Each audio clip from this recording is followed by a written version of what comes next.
આપણા વિશ્વાસની કબૂલાત કરીએ. આ પરમેશ્વરનું વચન છે. વિશ્વાસ કરો.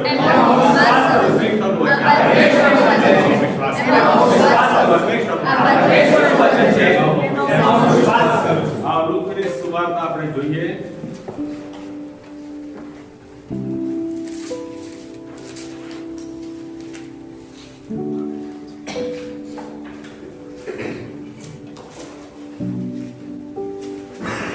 લુકની સુવાર્તા તેનો 17મો અધ્યાય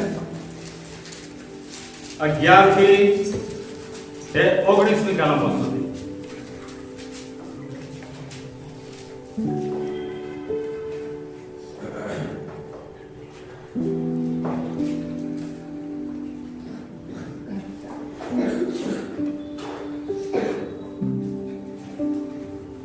યસ, કોઈ જોરથી વાંચશે.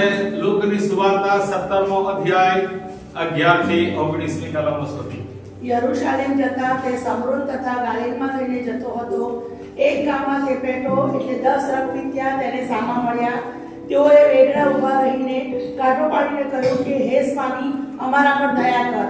તેઓને જોઈને તેણે કહ્યું કે જાઓ, તમે તમારા શરીરને યાજકોને દેખાડો. તેઓને રસ્તે ચાલતા ચાલતા શુદ્ધ કરવામાં આવ્યા.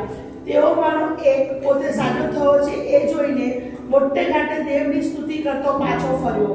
તેણે સાષ્ટાંગ દંડવત પ્રણામ કરીને તેનો આભાર માન્યો. તે સમૃદ્ધિ હતો.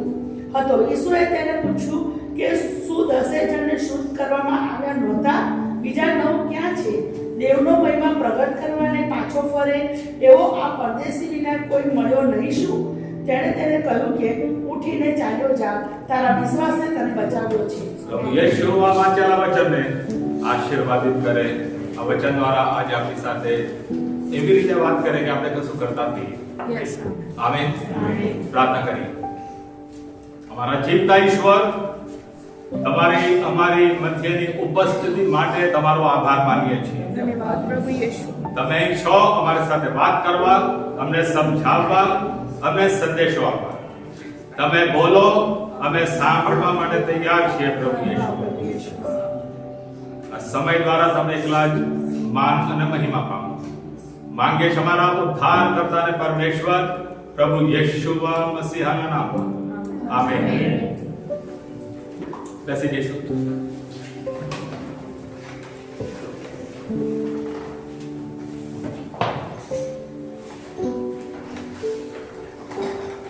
કલમ અમે ચડાવી ત્યારે તમને થતું હશે કે યાર આની પર તો ઘણા બધા સંદેશો સાંભળ્યા. આજે આપણે કશું નવું સાંભળવાનું. પણ પહેલા જોઈ લઈએ ત્યાં શું લખેલું છે. લખેલું છે કે પ્રભુ યેશુની પાસે 10 કોડિયા આવ્યા અને કોડિયાની એ દિવસોની પરિસ્થિતિ એ કેવી હતી તમને બધાને ખબર છે. મેં ઘણી વાર કઈ સંભળાવ્યું છે. જે લોકો નથી સાંભળ્યું કહી દઉં કે કોડિયાઓનો લોકો મધ્ય કોઈ સ્થાન જ હતું નહીં. એ લોકો રહી શકે જ નહીં. લોકો મધ્ય ગામમાં રહી શકે જ નહીં. ગામની બહાર એમની વસાહત બનાવવામાં આવે, ત્યાં એમને રાખવામાં આવે. ત્યારથી એ વસાહતમાંથી ગામમાં તેઓ આવી શકે નહીં. ગામના લોકોને દયા આવે તો ભોજન એ લોકો ત્યાં મોકલાવે, જેથી રક્તપિત્યાઓ ખાય. અને માની લો કે રક્તપિત્યાઓને ગામમાંથી પસાર થવું હોય, બીજી કોઈ જગ્યાએ જવું હોય, તો ત્યાં તો કોઈ લોકોનું ટોળું આવતું હોય ને અહીંથી આ લોકો જતા હોય તો લોકો બૂમ પાડવી પડે, હું રક્તપિત્યો છું, રક્તપિત્યો છું, આજ રક્તપિત્યો છું, જેથી લોકો તરત જ દૂર થઈ જાય. બહુ કફોડી હાલત હતી. અને એવી હાલતમાં કે ત્યારે દવાઓ નહોતી, લોકો મરણ પામતા હતા. રક્ત શું છે? ધીરે ધીરે બધા અંગો ખાઈ લે. પરવું અને લોહી તમે જોયા આપણા શરીર પર આખું ગંધ મારે અને ધીરે ધીરે એ લોકો મરણ પામે. તો આવી પરિસ્થિતિના 10 વ્યક્તિઓ ત્યાંથી પસાર થતા હતા. પ્રભુ યેશુને તેઓ બૂમ પાડે છે. શું કહે છે જુઓ તો 12મી કલમ. એક ગામમાં તે પેટ્રો એટલે 10 રક્તપિત્યા તેને સામા મળ્યા. તેઓએ વેગળા ઊભા રહીને ઘાંટો પાડીને કહ્યું કે હે સ્વામી, અમારા પર દયા કર. હે સ્વામી, અમારા પર દયા કર. અહીં ખબર નહીં કેટલા લોકોને સાજાપણું જોઈએ છે. મારા બધાથી થોડો સાઈડ પર જઈને એક મુદ્દો આપી દઉં. સાજાપણું જોયું શું હોય ને તો તમારે માંગવું પડે. ઈશ્વર એમ કહીએ કે કેટલો પણ પ્રેમી કેમ ના હોય, કેટલો પણ આપણી પર પોતાનો પ્રેમ ન્યોછાવર કરે, પણ એનો મતલબ એ નહીં કે એ આપણા જીવનમાં બધું જ કરતા જાય અને આપણે કશું જ ના કરીએ. સાજાપણું તમારે જોઈએ છે તો તમારે માંગવું પડે. આમેન. પ્રભુ યેશુની પાસે આ કોડિયાઓ આવે ને તેમણે માંગણી કરી. પ્રભુ યેશુ પાસે જવું પડે અને માંગવું પડે. આજે મોટા ભાગના ખ્રિસ્તીઓ આ વાતથી વંચિત છે, આ તો કરવા માંગતા નથી. એટલા અહામી થઈ ગયા છે. ઈશ્વરને પડી હોય તો તમને સાજાપણું આપે, ઈશ્વર પ્રેમ કરતા હોય તો તમને સાજાપણું આપે. આમ કહીને લોકો ઈશ્વરના આશીર્વાદથી વંચિત રહે છે.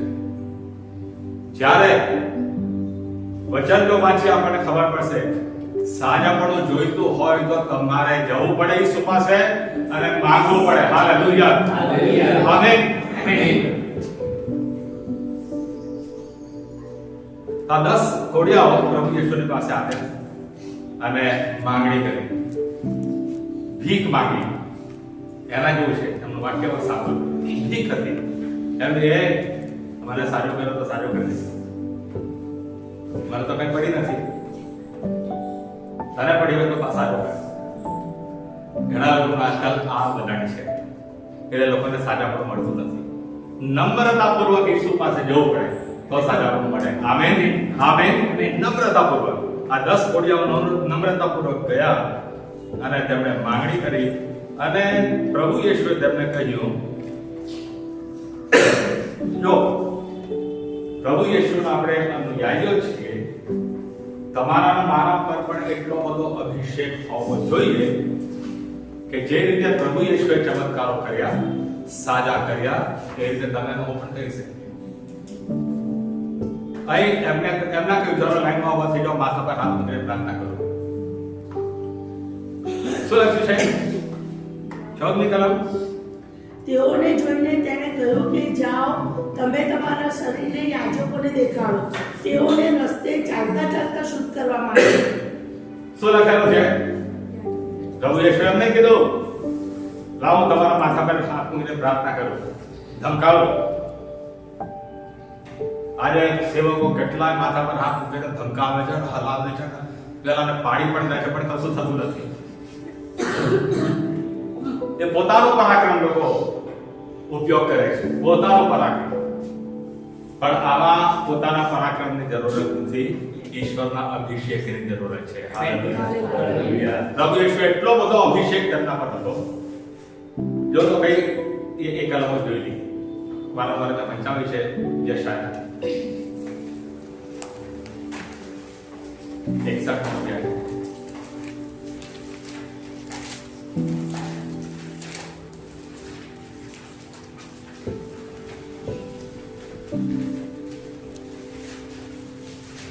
એક બે ત્રણ યશાયા 61 પહેલી બીજી ત્રીજી કલમ. યસ.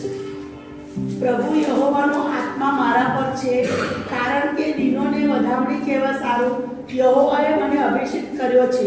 ભગ્ન હૃદયવાળાને સાજા કરવા સારું, બંદીવાનોને છુટકારાની તથા કેદીઓને કેદખાનું ઉગાડવાની ખબર પ્રસિદ્ધ કરવા સારું, યહોવાએ માન્ય કરેલું વર્ષ આપણા દેવના પ્રતિકારનો દિવસ પ્રસિદ્ધ કરવા સારું, સર્વ શોક કરનારાઓને દિલાસો આપવા સારું, સિયોનમાંના શોક કરનારાઓને રાગને બદલે મુગટ, શોકને બદલે હર્ષનું તેલ, ખીન આત્માને બદલે સ્તુતિરૂપ વસ્ત્ર આપવા સારું તેણે મને મોકલ્યો છે, જેથી તેઓ તેના મહિમાને અર્થે ધાર્મિકતાના વૃક્ષ યહોવાની રોપણી કહેવાય. પ્રભુ યેશુ વાંચેલા વચનને આશીર્વાદિત કરે. આ ભવિષ્યવાણી પ્રભુ યેશુના મસીહા માટેની છે.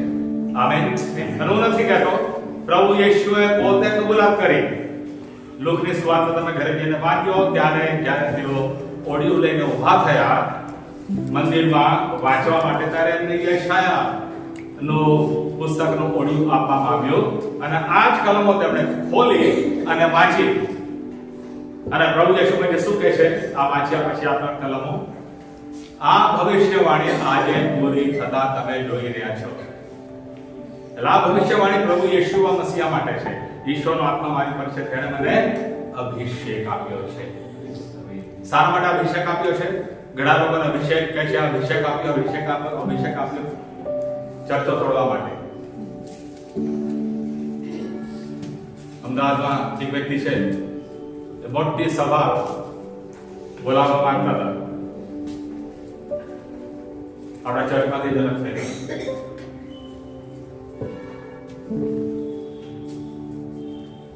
ચડ્ડી પહેરતા હતા ત્યારે પણ છોડતું હું એમને ખ્રિસ્તમાં લાવ્યો, મેં બધું શીખવ્યું. પણ એ સેવકને એને શું લખ્યું એ યુટ્યુબ પર હતું. એને પોતાની વેબસાઇટ ઊભી કરેલી. વેબસાઇટમાં હું તો કદી જોતો નથી કોઈ એક વ્યક્તિમાં આપણા ચર્ચા બધા આગળ સાહેબ સાહેબ વાંચો વાંચો બધું શું વાંચો તો બહુ આશ્ચર્ય થયું.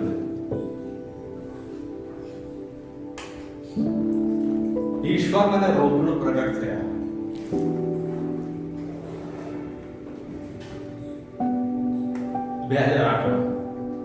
રૂબરૂ પ્રગટ થયા. હવે તમે એને જુઓ ને તો તમને તમાચો મારવાની ઈચ્છા થાય. એટલો બોગસ માણસ. ચર્ચમાં બેસવાના ઢંગ નહીં અને કદી ઈશ્વરમાં એ વ્યક્તિને સેવકને એવી રીતે બોલાયા સેવા કરવા માટે છેતરીને. રામબાબુનું નામ તમે સાંભળ્યું હશે, બહુ મોટો સેવક છે. એને અમદાવાદમાં બોલાવ્યા તો કે ફ્લોપ શો હતો આખો. પણ એને મેં વાંચ્યું ત્યારે બહુ આશ્ચર્ય થયું કે આવા સેવકો જૂઠ પણ બોલી શકે છે. પછી એ વ્યક્તિને બોલાવવા માટે કન્વિન્સ કરવા તમારી પાસે નાણાં કેટલા છે એ પણ બતાવવા પડે. જેમ કે રામબાબુ આવવાના માટે 10 લાખ રૂપિયા લે છે બોલવા માટે. એવું મેં સાંભળ્યું છે, મને જણાવવામાં આવે. તે 10 લાખ રૂપિયા તો ખરા, તદુપરાંત બીજા ખર્ચા એટલે 25 લાખ રૂપિયાનો ખર્ચો હતો. હવે એણે શું લખ્યું? મેં $75,000 ભેગા કર્યા છે. અને ત્યારે ગયા વર્ષે ક્રુસેડ હતું. તમે 70 થી એને ગુણી નાખો 75,000 કેટલા લાખ થાય?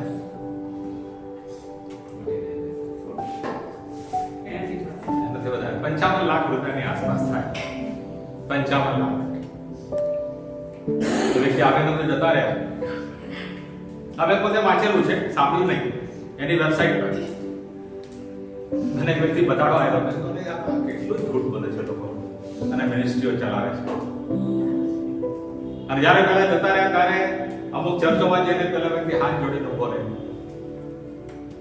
કે 15 લાખ રૂપિયાની ખાત પડી છે, મને પ્લીઝ આપો. 25 લાખનો ખર્ચો થયો, 55 લાખ રૂપિયાની પાસે હતા તો કઈ રીતે 15 લાખની ખાત પડી? ખ્યાલ આવે છે શું કહેવા માંગુ છું?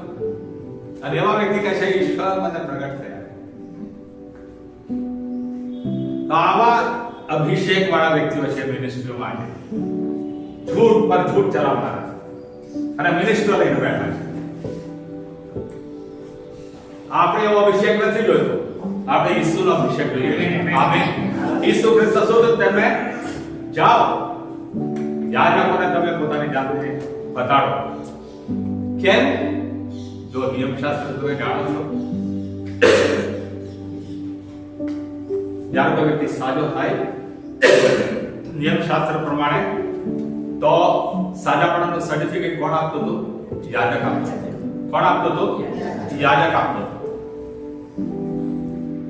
તો ડોક્ટર જાણે કે મોટો ડોક્ટર કહેવાય. રક્તપિત્યાને પણ સાજાપણું મળ્યું હોય તો એને પછી 7 દિવસ માટે એક અલગ રૂમમાં રાખવામાં આવે અને દરરોજ યાજક એને તપાસે 7 દિવસ સુધી તપાસે. જો એ રક્તપિત્ત જતો રહ્યો હોય તો જ એ સર્ટિફિકેટ લખી આપે અને એ રક્તપિત્તીઓ પછી સામાન્ય વ્યક્તિઓ સાથે સંગત કરી શકે, રહી શકે.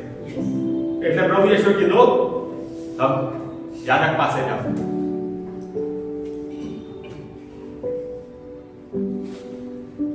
આના દ્વારા બીજી પણ એક વાત શીખેલી આપણે કે પ્રભુ યીશુ રાજાઓના રાજા અને પ્રભુઓના પ્રભુ હતા, છતાંય નિયમને આધીન હતા. Amen, amen. નિયમને આધીન હતા. એને કેવી કહેવાની જરૂર નહોતી, યાજક પાસે જાઓ. અરે એ તો યાજકો કરતા પણ મોટો ઈશ્વર છે અહીંયા. આમેન. પ્રભુ યીશુ નિયમ શાસ્ત્ર તોડવા નહોતા આવ્યા, નિયમ શાસ્ત્ર પૂરું કરવા આવેલા. Hallelujah, hallelujah. અને આજે લોકો નિયમ શાસ્ત્ર તોડીને મિનિસ્ટ્રીઓ ચલાવે છે. દુઃખની વાત નથી? અને એવા વ્યક્તિઓની પાછળ લોકો જાય છે. આપણે એવા નથી થવું. અહીં ઈસુ ખ્રિસ્તે ઈશ્વર હોવા છતાંય, સર્વસ્વ હોવા છતાંય એમ કહી દીધું યાજક પાસે જાઓ. આપણે પણ જ્યારે પોતાના જીવનો શિસ્તતામાં લાવવાના માટે અધિકારીઓને નીચે પોતાની જાતને મૂકી દઈએ. આમેન. હા, અધિકારી જે તમને કહે, આગેવાન તમને કહે એટલું કરતા થઈ જાઓ. બંડખોરી તમારા પોતાના નુકસાન માટે છે. આજે કેટલા બધા ચર્ચમાં આવ્યા અને બંડખોરી કરીને નીકળી ગયા. આજે કોઈના કોઈ જગ્યાના નથી રહ્યા. એમને એવું હતું કે અમે આમ કરી નાખીશું ને તેમ કરી નાખીશું. આજે કશું જ નથી એમની પાસે. દુઃખની વાત છે, બહુ અફસોસ થાય છે કેમ કે મહેનત ન કરે આટલા બધા વર્ષો. મેં એમના માટે બલિદાન આપ્યું.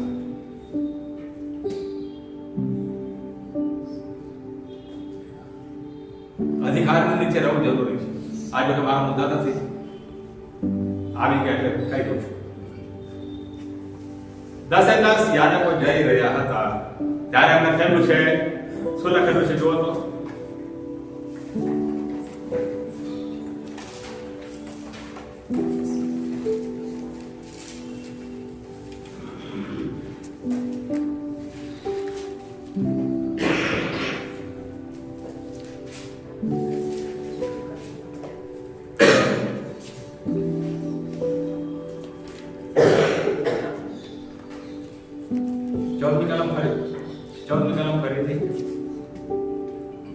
તેઓને જોઈને તેણે કહ્યું કે જાઓ, તમે તમારા શરીરને યાજકોને દેખાડો. તેઓને રસ્તે ચાલતા ચાલતા શું કરવામાં આવે. તેઓ જો જઈ રહ્યા હતા, જતા જતા તેઓ શુદ્ધ થઈ ગયા.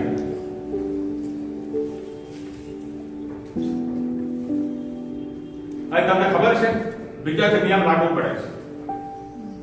ઈસુ જે કહે તે તમે કરો તો ચમત્કાર થશે. એટલું યાદ રાખો. એ મૂર્ખામી જેવું તમને કેમ ના લાગે. હજુ કોડ છે, રક્તપિત્ત છે અને ઈસુ ખ્રિસ્ત કહે છે જાઓ યાજકને જઈને બતાવો. આ શું મૂર્ખામી બધી વાત છે? આ તો મજાક ઉડાવી અમારી. એમને સાજા કરવાના. આ શું મજાક? યાજકને જઈને બતાવો. આવું વિચાર કરનારા કે ઈસુ મારી ઈચ્છા પ્રમાણે ઈસુ કરે તો જ અમે પગલા લઈએ, એના માટે આજે ચમત્કારો થતા નથી. એના માટે આજે સાજાપણું મળતું નથી. માણસ પોતાની જાતને બહુ હોશિયાર સમજતો થઈ ગયો છે. બહુ જ હોશિયાર. ઈસુ ખ્રિસ્ત કરતા પણ હોશિયાર. ઈસુ ખ્રિસ્તે કોણે કીધું છે? ઈસુ ખ્રિસ્તે કીધું છે જાઓ. તો ચૂપચાપ આપણે જવાનું છે. આમેન. અને રક્તપિત્તીઓ પાસે બીજો કોઈ ચારો પણ નથી, બીજો રસ્તો નથી. એ ચાલવા માંડ્યા અને લખેલું છે તેઓ સાજા થઈ ગયા. Hallelujah, hallelujah. કેટલો મોટો ચમત્કાર, કેટલો મોટો ચમત્કાર. અહીં સુધી તો આપણે બધા જાણીએ છીએ. આજે કશું નવું બોલવા માંગુ છું, ધ્યાનથી સાંભળજો. એક વ્યક્તિ પાછો આવ્યો પ્રભુ યીશુનો આભાર માનવાના માટે.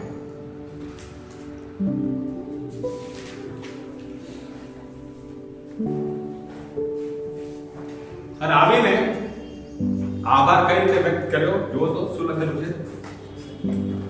તેણે સાષ્ટાંગ દંડવત પ્રણામ કરીને તેનો આભાર માન્યો. યસ, ઈસુ ખ્રિસ્તની સામે તે પડી ગયો, ઝૂકી ગયો, પ્રણામ કર્યો અને આભાર માન્યો. આ સંદેશો તો મેં તમને આપ્યો કે ઈસુ ખ્રિસ્ત ઈશ્વરની સમક્ષ જવા માટેનો નિયમ કયો છે, જેને હું પ્રોટોકોલ કહું છું. કયો પ્રોટોકોલ છે ઈશ્વરની સમક્ષ હાજરીમાં જવું એના માટેનો? યસ, ગીતશાસ્ત્ર 400. ચલો કાઢો વારંવાર બતાડો છે. ગીતશાસ્ત્ર 400 સોરી 100 અને 4 સોરી ગીતશાસ્ત્ર 100 અધ્યાય અને 4થી કલમ. કદાચ 400 શોધવા માટે લખી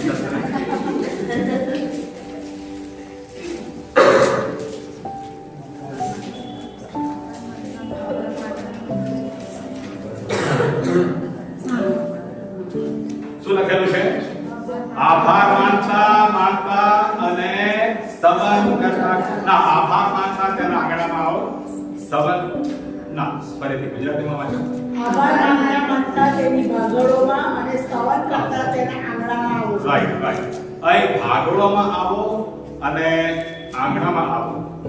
ઇંગ્લિશમાં છે enter his gates with thanksgiving. Gate, દરવાજો.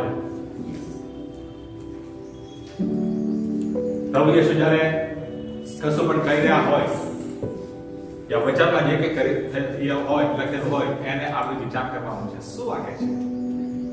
કયા દરવાજાની વાત છે?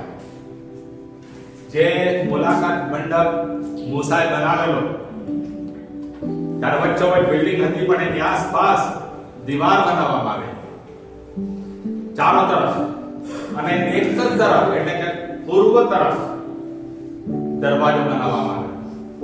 એક જ તરફ. આટલી મોટી પ્રજા ચારે દિશામાં રહેતી હતી, પણ એમને ઈશ્વરના હજુરમાં જવું હોય તો એક જ દરવાજાથી પ્રવેશ કરવાનો. ઈસ્ટ ગેટ જેને કહેવામાં આવે છે. અને એ દરવાજો જ્યારે પ્રભુ યેશુ એમ કહે છે કે હું માર્ગ, સત્ય તથા જીવન છું. માર્ગ હું છું એટલે કયો માર્ગ? એ માર્ગ. મુલાકાત મંડપની અંદર જવા માટેનો જે એક માર્ગ છે એના દ્વારા તમે ઈશ્વરની હજુરમાં જઈ શકો છો. બીજો કોઈ માર્ગ જ નથી. હાલેલુયા. લોકો કહે છે કે બધા ધર્મો એક જગ્યા પર થઈ જાય છે. વાત જ બિલકુલ ખોટી છે ને. એક જ દરવાજો છે ઈશ્વર સમક્ષ જવાનો, અને એ છે પ્રભુ યેશુ. આમેન. આમેન. તો એ દરવાજાથી તમારે અંદર બેસવું હોય. અને બીજું આગળ લખ્યું છે ગુજરાતીમાં સ્તવન કરતા તેના આંગણામાં. આંગણો એટલે શું? તમે લોકો જે મારા સંદેશા સાંભળ્યા કોન્ફરન્સમાં મુલાકાત મંડપ છે, આંગણો એટલે શું? જે કોટ બનાવવામાં આવેલો, અંદર તમે પ્રવેશ્યા એટલે એ જે જગ્યા હતી એ આંગણો, કોટ. ઓકે, એ કોટમાં શું શું હતું? બે વસ્તુ હતી. કોઈ કહેશે પિત્તળની વેદી. તમે લોકો કેમ મોં જોયા કરો છો? કોન્ફરન્સમાં સાંભળ્યું નથી તમે? પિત્તળની વેદી હતી જ્યાં પાપના માટે અર્પણ ચડાવવામાં આવતા હતા. અને તે પછી શું હતું? પછી પિત્તળનો હોજ હતો. મારે ઘરે જઈને માથું કૂટવું પડશે. પિત્તળનો હોજ હતો જ્યાં યાજકો પોતાના હાથ અને પગ ધોતા હતા. આમીન. એને આંગણું કહેવાય, કોટ કહેવાય. એટલે તમારે જો દરવાજાની અંદર જવું હોય, હવે આ છે બધા માટે લખવામાં આવ્યું છે. ઓકે, કોટ સુધી દરેક વ્યક્તિ જઈ શકે છે.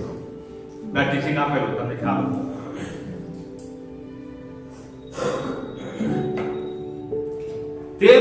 જે સ્થાન હતું એ મંદિર આવતું. એ મંદિરમાં બે ભાગ હતા, એક પવિત્ર સ્થાન, બીજા એના પછી પરમ પવિત્ર સ્થાન. પરમ પવિત્ર સ્થાનમાં ઈશ્વરની હાજરી રહેતી હતી. પણ એ પવિત્ર સ્થાન અને પરમ પવિત્ર સ્થાનમાં કોણ જઈ શકતું હતું? યાજકો, બીજા કોઈ નહીં. પણ સામાન્ય વ્યક્તિ એ આ દરવાજે અંદર જઈ શકતો હતો, પણ ખાલી હાથે નહીં. અર્પણ એના હાથમાં હોવું જોઈએ. Amen, amen. એ કોર્ટયાર્ડમાં જઈ શકે, પણ મંદિર એના હાથમાં બલિદાન હોવું જોઈએ. તો તમે જ્યારે અંદર પ્રવેશો એટલે કે ઈશ્વરની ઉપસ્થિતિમાં જાઓ, કોઈ પણ વિના લઈને, કોઈ પણ બાબતના માટે, કોઈ પણ માંગ લઈને, કોઈ પણ સાજાપણું જોઈતું હોય તો સુપર્દ કરે છે. આભાર માનતા માનતા, સ્તવન કરતા કરતા તેના આંગણામાં આવો.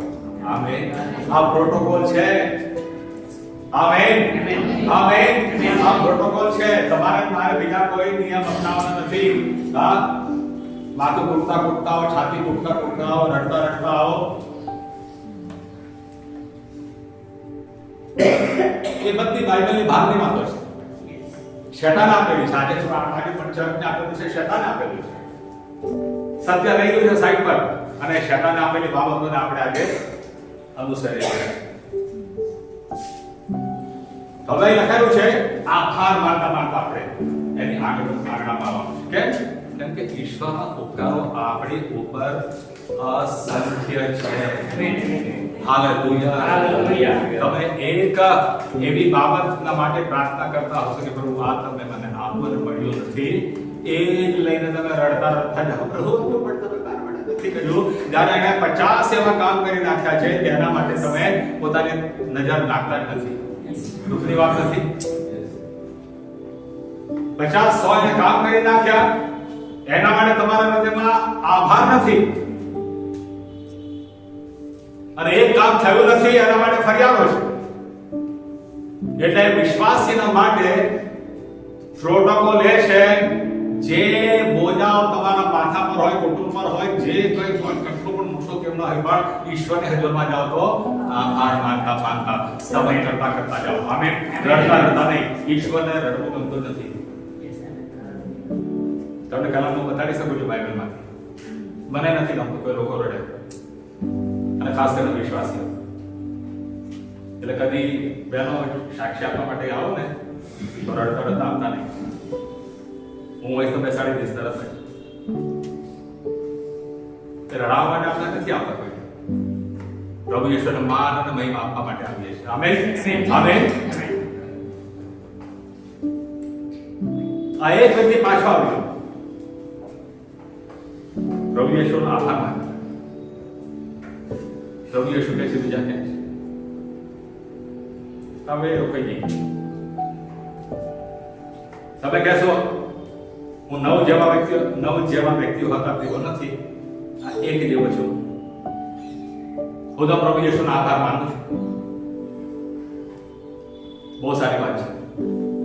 આપણે શીખી ગયા છીએ આભાર માનતા માનતા, સ્તવન કરતા કરતા તેના આંગણામાં આવવું. આમેન. બહુ સારી વાત છે. પણ આજે હજુ એક વાત શીખવાની છે. સાચો આભાર એટલે શું? એના માટે દાખલો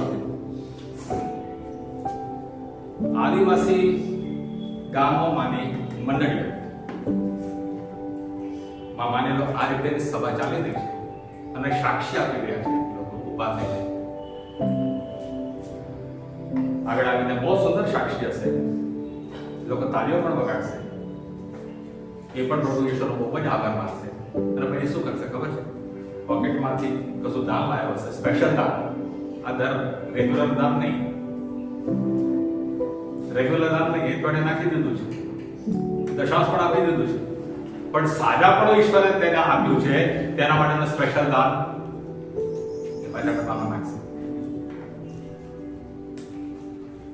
તેના હું તો માનું છું આભાર વ્યક્ત કરેલો કહેવાય. કેમ કે શબ્દથી તો બધા મોટી મોટી આપણે વાતો કરી શકીએ છીએ, આખો દિવસ આભાર પ્રભુ યેશુ, આભાર પ્રભુ યેશુ, આભાર પ્રભુ યેશુ કરી શકીએ છે. હા, પણ જ્યારે આપવાની વાત આવે છે ત્યારે લોકો નથી કરી શકતા. હું માનું છું આભાર વ્યક્ત કરવો હોય તો મોંથી પણ બોલો ચોક્કસ, અને જેમ આ કોડિયાએ કર્યો, ઈશ્વરની સમક્ષ ઝૂકી પણ જાઓ, છતાં પાઠ પણ પડી જાઓ, સાથે સાથે ઈસુને તમે કશું આપો આભારના રૂપમાં. Amen, amen. એને સાચો આભાર કહેવાય. આજે જાઓ તમે સોનગઢ વ્યારા તરફની ડાંગમાંની મંડળીઓમાં, હું લગભગ ત્યાં 40 વર્ષ પહેલા જતો હતો. ત્યારે જે લોકોની હાલત હતી, હું કફોડિયો, એટલે કફોડિયો એટલે ગરીબ હતા. પહેલો પાસ્ટર મને મળ્યો, તે ખાકી ચડ્ડો પહેર્યો, આના ઉપર તે ગંદી પટ્ટી, સેન્ડો પટ્ટી આવે છે, અને પગમાં સ્લીપર કે કશું નહીં. હું સમજો ગામનો વ્યક્તિ હશે, જે મને લઈ ગયેલા કે છે આ ગામના પાસ્ટર છે. તો ઉપર નીચે જોવા મળ્યો આ કઈ પ્રકારનો પાસ્ટર. પણ પછી એના ઘરમાં જ્યારે બેઠો, એની સાક્ષી સાંભળી ત્યારે મારી આંખો ફાટી ગઈ. મારો પણ કોઈ ક્લાસ નહીં એની સામે. એને પોતાની મરેલી દીકરીને જીવતી કરે. હાલેલુયા. રમણ ગામની તેનું નામ, ઓઝર ગામ. જઈ શકો છો. એક તમે ગામના લોકોને જુઓ તો એટલા ગરીબ જેવા લાગે, પણ મોટા મોટા ચમત્કારો થયેલા છે. કઈ રીતે ઈશ્વર એમના દ્વારા આટલું મોટું કાર્ય કરી રહ્યા છે? કેમ કે આભાર તેઓ જ્યારે વ્યક્ત કરે છે ત્યારે ફક્ત શબ્દોમાં જ નથી હોતો, જેમ શહેરી લોકો કરે છે. શહેરી લોકોને ક્યારે નડે છે ખબર છે? જ્યારે આપવાની વાત તમે કરો ત્યારે શહેરી લોકોને તરત નડે છે. અને આ પાસ્ટર તો આપો આપવાની આપવાની વાત કરે છે. પાસ્ટર આપવાની વાત કરે છે તો પોતા માટે ક્યાં માંગે છે? ત્યાં પોતાના ઘરે લઈ જાય છે. ઈશ્વરના આપવાની વાત છે. ઈશ્વર પાસ્ટરે તો મોટું કામ કર્યું નથી તમારા માટે. પ્રભુ યેશુએ કર્યું છે. પ્રભુ યેશુના આભાર માનવાનો છે. પ્રભુ યેશુના માટે તમે આગળ આવીને સાક્ષી આપો છો કે પ્રભુ યેશુ મને સારાનું આપ્યું, અને પછી કશું દાન તમે આપો. પ્રભુ યેશુએ મારા માટે કામ કર્યું છે એટલા દાન. Amen, amen. વળતો તમારો ઈશ્વર પ્રત્યેનો, ઈશ્વરે જે કામ કર્યું છે તમારું, એ વળતું તમે ઈશ્વરને શું પાછું આપો છો? કેટલા લોકો આ રિયલ મુદ્દો આવે છે? કેટલા લોકો પ્રભુ યેશુનો હૃદયના ઊંડાણથી આભાર માનો છો કે પ્રભુ યેશુ તમને બચાવી દીધા?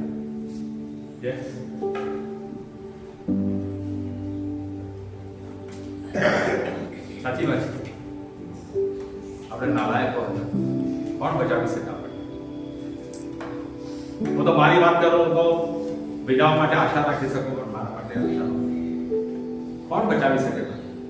પણ પ્રભુ યેશુ મારા જીવનમાં આવ્યા અને મને બચાવી લીધો. Hallelujah, hallelujah.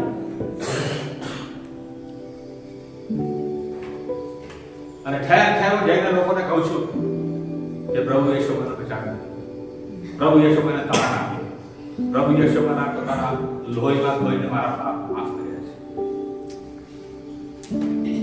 પણ એક બાબત હું જાણી ગયો મિનિસ્ટ્રીમાં, એટલું પૂરતું નથી. જો ઈશ્વર મને મારો પ્રાણ બચાવ્યો છે તો ઈશ્વરને મારે આભાર વ્યક્ત કરવાના માટે મારે બીજા વ્યક્તિને ઈશ્વરની પાસે લાવીને બચાવીને ઈશ્વરને સોંપવાનો છે. Amen, amen. એ સાચો આભાર કહેવાશે. પ્રભુ યેશુ તમે મને બચાવ્યો તેના માટે આભાર. આ વ્યક્તિને હું લાવું છું પ્રભુ યેશુ તમારી પાસે, એને એ બચાવો, એને તમે બચાવો તેના માટે, એને આભાર કહેવાશે. મારો પ્રશ્ન એ થાય કે 20 વર્ષ પહેલા તમે ઉદ્ધાર પામ્યા તો બસ તમે શબ્દથી જ કહેતા રહે પ્રભુ યેશુ આભાર, આભાર, આભાર, આભાર, આભાર. જ્યારે તમારે વારંવાર કહેવાનું હતું કે પ્રભુ યેશુ આભારની ભેટ હું ચડાવું છું, આ એક આત્મા લાવ્યા છો પ્રભુ યેશુ, બે આત્મા લાવ્યા છો પ્રભુ યેશુ, પાંચ આત્મા લાવ્યા છો પ્રભુ યેશુ. હાલેલુયા. મારો એક આત્મા તમે બચાવો છો. મારો એક આત્મા કેટલો કહે છે ને કે આખું જગત મેળવી લો અને તો પણ તમારો જો નાશ થાય તો તમને સોલા. એટલે આપણો આત્માનો કિંમત એટલી મોટી છે. આમેન. એની તોલે કશું જ આવી શકે નહીં. જો આ આત્મા ઈશ્વર બચાવ્યો છે તો આભાર કઈ રીતે હું વ્યક્ત કરું? પણ શબ્દથી ઓ પ્રભુ આભાર આભાર આભાર ના. તમે મને બચાવ્યો છે પ્રભુ યેશુ, હું લોકોને બચાવીશ. હું લોકો પાસે જઈશ અને તમારી પાસે લાવીશ પ્રભુ યેશુ. આભારના અર્પણો ચડાવીશું પ્રભુ યેશુ. આમેન. હું આભાર માનું છું કે હજારો આત્માઓ પ્રભુ યેશુની પાસે લાવીને એ રીતે અર્પણ ચડાવ્યા છે. હજુ પણ હું સંતોષી નથી. મારે હજુ આભાર વ્યક્ત કરવો છે, હજુ અર્પણો ચડાવવા છે. પણ બોલ નથી કરવો કે પ્રભુ યેશુ જીવતો પરમેશ્વર છે, પ્રભુ યેશુ આપણા માટે આ મોટા કામ કરે છે. ના, એ તો શૈતાને જાણે છે. બાઇબલ એમ કહે છે શૈતાન તો ઈશ્વરના નામથી જ કાપે છે. તો તમે ઓછો મોટી વાત કરી છે. શું લખેલું છે? આત્મિક જીવન શબ્દોમાં નથી, સામા છે, સામર્થ્યમાં છે. સામા છે, સામા છે, સામા છે. તો સામર્થ્ય શું? આમાં આખું ઇલેક્ટ્રિસિટી ભરેલી હોય અને ચાલ 20 વર્ષ થયા, 25 વર્ષ થયા, કોઈને ખબર નથી, કોઈને મારી અસર થઈ નથી. હા, અને હું સામર્થ્યથી ભરેલો છું, સામર્થ્યથી ભરેલો છું. અરે સામર્થ્ય છે તો કોઈને અસર થવી જોઈએ, કોઈને છટકો લાગવો જોઈએ. આમેન. તમારો પાવર એને છટકો આપવો જોઈએ. ખ્રિસ્તી પાસે તમારે લાવવા જોઈએ વ્યક્તિઓને. અભેટ જે ચડાવવાની છે ધન્યવાદની એક આત્માઓથી તમે ચડાવો. હાલેલુયા.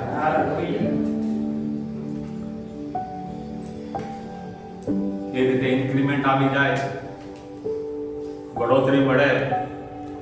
બહુ વખત હું પ્રાર્થના કરતો, એ આવીને સાક્ષી આપે, બહુ વખત પ્રાર્થના કરતો હતો પ્રભુ, અને પ્રભુ યેશુ મારી પ્રાર્થના સાંભળી અને પ્રમોશન આપી, નવી જોબ આપી.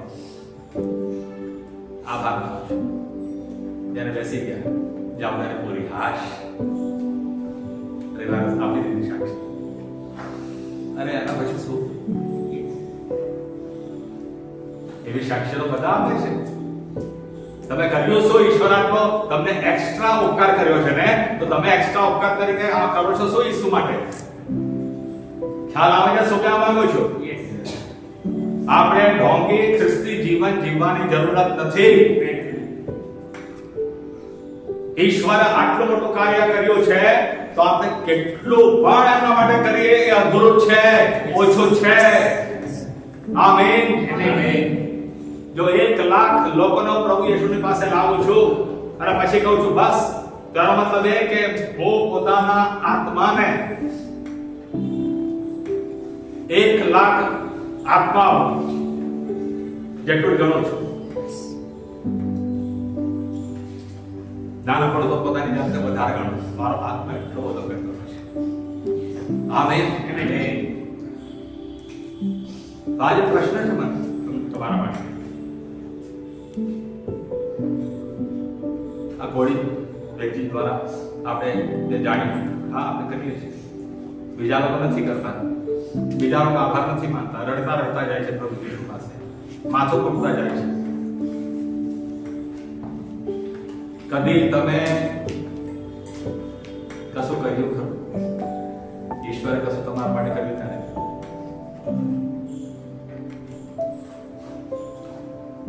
તમને એટલે આ ઉદાહરણ એટલે નથી આવતો કે તમે કરતા થઈ જાઓ, પણ એમાંથી દરેક તમે કશું મેળવો. સચિવાલયની નોકરી મને લાગી 3 વર્ષના કામ. 3 વર્ષનો એક કઈ પગાર હું મારા ઘરે લાગ્યો નથી. એક કઈ પગાર મારા મા બાપે પણ માંગ્યો નથી, પણ મેં એક કઈ પગાર આપ્યો નથી. ના એ પગારમાંથી મેં પોતે પૈસા વાપર્યા. બધો જ પગાર હું લોકોના કામ આપી દીધો. અને છતાં મને ઓછું લાગતું કે પ્રભુ યેશુ તમે મારા માટે કેટલું મોટું કામ કર્યું છે, આજે કર્યું છે તોય ઓછું છે, હજુ પ્રભુ મારે તમારા માટે કરવું છે. હવે અહીં નિયમ પાછો બદલાઈ જાય છે. ક્યાં તો આ કરો અને ઈશ્વર જો કરે તો ઈશ્વર થોડા બેસે. ઈશ્વર કે જેટલીને વધારે આપવું છે ને તો એને વધારે આપો તો વધારે આપી દેવાનું છે. સમજ્યા માંગો છો? એમને વૃદ્ધિ નથી આવતી વાલા ભાઈઓ અને બહેનો. ઘૂંટણ પર પડીને પ્રાર્થના કર રડો ને એનાથી કશું વૃદ્ધિ નથી આવવાની. વૃદ્ધિ આવશે તમારા પોતાના પગલાની ઉપર. તમારે વચન પ્રમાણે પગલા ઉઠાવવા પડશે. જો ઈશ્વરે એમ જ કીધું હોત કે હું જગત પર બહુ પ્રીતિ કરું છું, હું જગત પર બહુ પ્રીતિ કરું છું, હું જગત પર બહુ પ્રીતિ કરું છું, તો શું થાત? આજ સુધી તારણ આવ્યું ના હોત. પણ ક્યાંય કલમ અટકી નથી જતી. શું લખેલું છે? દેવે જગત પર એટલી બધી પ્રીતિ કીધી કે તેણે પોતાનો એકાકી જનિત દીકરો આપી દીધો. પ્રભુ તમને પ્રેમ કરું છું અને પ્રેમ કરે છે તો બતાડતો સહી. કશું કરીને આમેન આમેન. બહુ જરૂરી છે મારા ભાઈઓ અને બહેનો. આ ખ્રિસ્તી જીવનમાં શીખવાની જરૂર. ખ્રિસ્તી જીવન બહુ જ પ્રેક્ટિકલ છે, બહુ જ પ્રેક્ટિકલ છે, અઘરું નથી.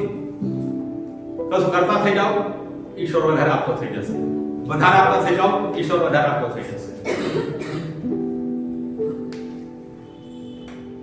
તમને એક સાજાપણું મળ્યું અને ખરેખર મોટું સાજાપણું. આગળ આવીને તમે આભાર માની લીધો, બીજા એક બીજાને કહી દીધું, તમે કહો મેં આભાર માની લીધો. બીજી માંગણી આવશે ને તો ઈશ્વર કઈ સાજાપણું નથી આપતું. ઈશ્વર એક પ્રશ્ન કરશે, પેલું સાજાપણું મેં તને આપેલું એના પછી તે કર્યું શું કર્યું? તે મને પાછું શું આપ્યું? યાદ રહે, ઈશ્વરને આપણે આપીશું તો ઈશ્વર અમીર થશે એમ નહીં. ઈશ્વરની પાસે તો બધું જ છે, પણ ઈશ્વર આપણું વલણ બદલવા માંગે છે. આમેન. ઈશ્વર આપણા વિચારોને, આપણો સ્વભાવને બધું બદલવા માંગે છે. જે માણસ કહે છે મારું મારું મારું મારું, હું પોતે, એ ઈશ્વર બદલવા માંગે છે. અને ઈશ્વરે બતાવવા માંગે છે કે મેં તને ચમત્કાર આપ્યો છે, મારા માટે તું કશું કર. Hallelujah hallelujah. કેટલો સુંદર દાખલો આપણે એલિયામાં જોઈએ છીએ. એક વિદ્વાને જોવે છે લાકડામાં ગળતી, એને કહે છે મને રોટલી બનાવીને આપ. પેલી એમ કહે છે મારો દીકરો છે, જરીક જ લોટ છે, જરીક જ તેલ છે, એમાંથી રોટલી બનાવીને હું અને મારો દીકરો ખાઈને પછી મરી જઈશ. કેમ કે એ દિવસોમાં દુષ્કાળ હતો, ખાવાનું નહોતું, બસ આખરી ખાવાનું છે મારી પાસે. તો એલિયા શું કહે ખબર છે? તો પણ તમારા બેટની વાત ના કરે, મને ખબર. આજે સેવક એવું કહેતો તમે ઉઠશે તમાચો મારે તો ચાલ ભાગ. હવે સેવક ના લીધું બધા સાચો સેવક ઈશ્વરનો નિયમ તે ત્યાં બતાડી દીધો. ઈશ્વર માટે કશું કરતા થઈ જાઓ. આમેન. ઈશ્વર જેટલું કર્યું છે એના માટે તમે કશું કરતા થઈ જાઓ તો આશીર્વાદો થશે.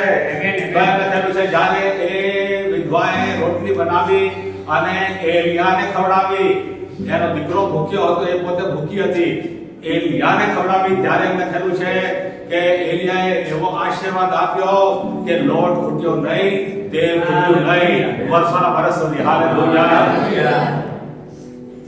આપણે મોટા ચમત્કારોની અપેક્ષા રાખીએ છીએ, કશું કર્યા વગર, કશું જ કર્યા વગર. કેમ? ઈશ્વરને પડી હોવું જોઈએ. ઈશ્વર મને પ્રેમ કરે છે, એણે બધું કરવું જોઈએ. ના વાલા ભાઈઓ, ઈશ્વરે જે કરવાનું તો બધું જ કરી દીધું. દેવે જગત પર એટલી બધી પ્રીતિ કરી કે તેણે પોતાનો એકાકી જનિત દીકરો આપી દીધો. આમેન. જે કંઈ કરવાનું તો એણે કરી દીધું. હવે આપણે કરવાનું.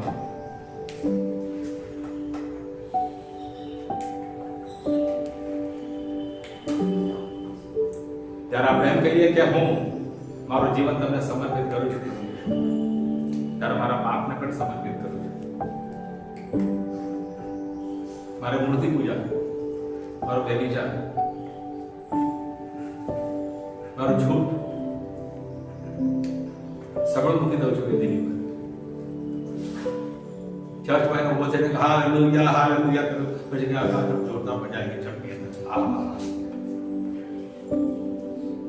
ચર્ચમાં જેને કર્યું શું? વિધિ પર તમારું જીવન મૂક્યું.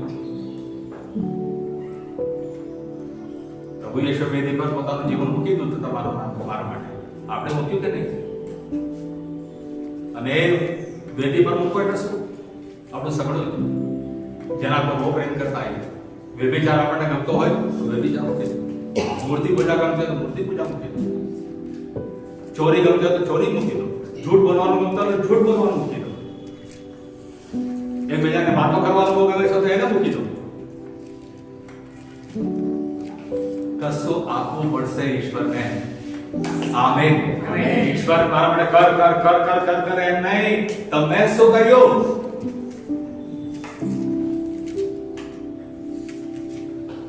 અને તો સૌથી પહેલો મુદ્દો આ જ કહીશ, ઈશ્વરે તમને મને બચાવ્યા છે, તમે કોઈ વ્યક્તિને બચાવ્યો છે કે નહીં?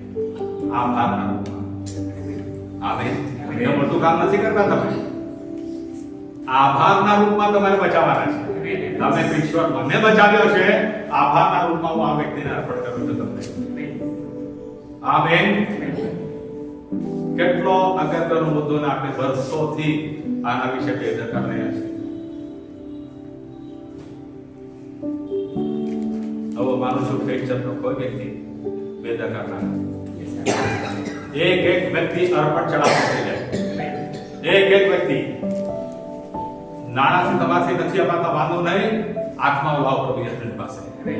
પ્રભુ યેશુને અર્પણ ચડાવો આત્માઓને, કેમ કે પ્રભુ યેશુ તમારા આત્માને બચાવેલ છે. હાલેલુયા. ધન્યવાદ. અર્પણ ચડાવો.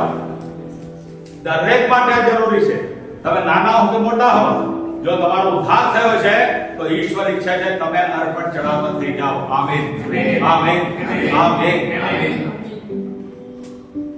હા, આપણે શીખી ગયા કઈ રીતે ઈશ્વરની સમક્ષ જવું, આભાર, સ્તુતિ, આરાધના કરવી, ઘૂંટણે જવું, હાથ ઉપર કરવા, તાલી વગાડવી, ગીતો ગાવા, નાચવું, એ બધું શીખી ગયા.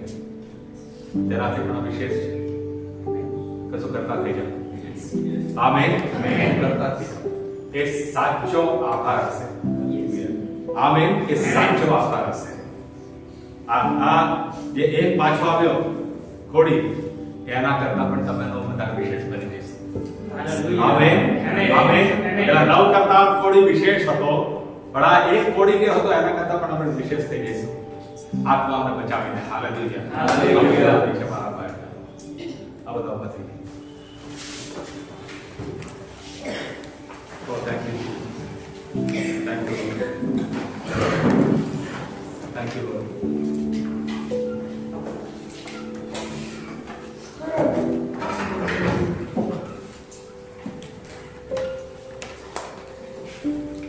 પ્રભુ યેશુને, પ્રભુ યેશુ, આજે તમે મને પ્રકાશ આપ્યો છે. હું નિષ્ક્રિય રહ્યો છું, તમારા આશીર્વાદો પામીને બેસી રહ્યો છું. મેં કશું કર્યું નથી. સાચી રીતે મેં આભાર વ્યક્ત કર્યો નથી. ફક્ત બોલ બોલ કર્યો છે. અલંકારિક શબ્દો શોધી કાઢ્યા. બાઇબલની અમુક કલમો મેં ગોખી નાખી અને એ તમારી સમક્ષ બોલ બોલ કરેલી છે. પણ આજે તમારું વચન અમને શીખવે છે અમારે કશું કરતા થઈ જવાનું છે. આભાર માનવાના માટે કશું કરતા થઈ.